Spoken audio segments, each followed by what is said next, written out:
Je suis un horrible élitiste. Je pense que le monde complexe de demain ne peut être géré que par des intellectuels.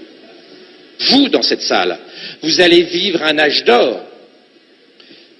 Et nous devons créer une société inclusive et trouver le moyen d'éviter qu'il y ait un gigantesque gap. Ce que Harari, dans Homo Deus, appelle des dieux et des inutiles, les dieux, vous, qui maîtrisez, contrôlez, managerez les technologies NBIC, les technologies transhumanistes, et les inutiles, les gens moins favorisés, qui auront du mal dans le monde compliqué dans lequel nous rentrons, et les gilets jaunes. C'est la première manifestation de ce gap intellectuel insupportable que nous sommes en train de créer entre les winners, les dieux d'Harari, et les losers, les inutiles.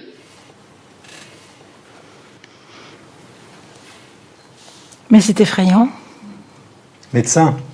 Médecin. Je pense que Hitler ne disait peut-être pas les choses aussi directement. Les dieux, c'est vous. Donc, il s'adresse à nos futurs dirigeants. Et les inutiles, c'est nous, quoi. Donc, ça veut dire que c'est eux qui vont concocter les programmes pour décider de la façon dont on doit vivre, dont on aura le droit de vivre, ou de disparaître, peut-être. C'est absolument effrayant. Et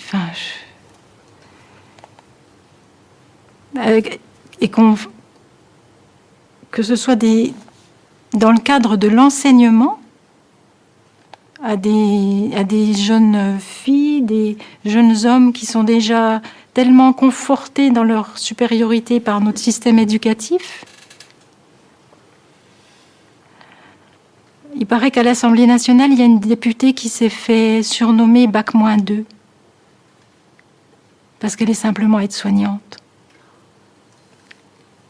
C'est vous dire le mépris de notre classe dirigeante. Donc si nous sommes les inutiles, si nous disparaissons, ça n'est pas grave. Mais c'est vrai que déjà, dans les maisons de retraite, nos aînés ont une espérance de vie résiduelle. Donc, résiduelle, ça veut dire qu'ils font déjà du rabat. Donc, on peut les faire disparaître. Dans le silence, porte de chambre fermée. Ouais, ça me donne juste envie de pleurer, je suis désolée, mais c'est épouvantable. Qu'est-ce qu'on a fait à nos aînés? Qu'est-ce qu'on est en train de faire à nos enfants? Quand est-ce que les gens vont ouvrir les yeux et réagir? Quand? Quel prochain décret de loi faudra-t-il pour que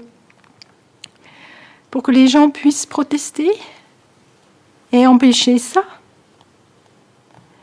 Parce que c'est pas dans 10 ans. C'était proposé l'année dernière. Et c'est ce qui arrive aujourd'hui.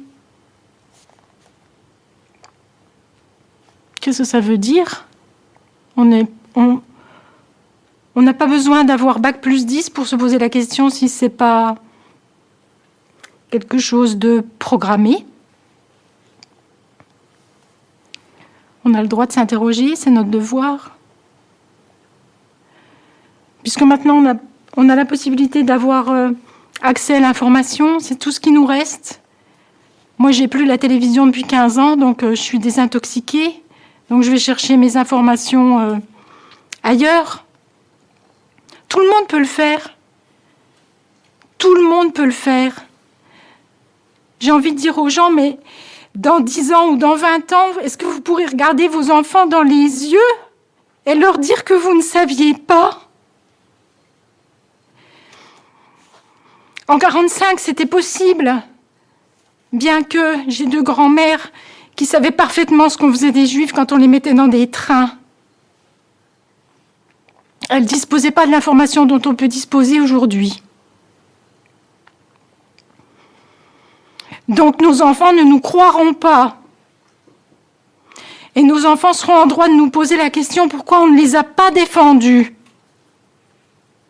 Voilà, c'est tout ce que j'ai envie de dire parce que c'est abominable.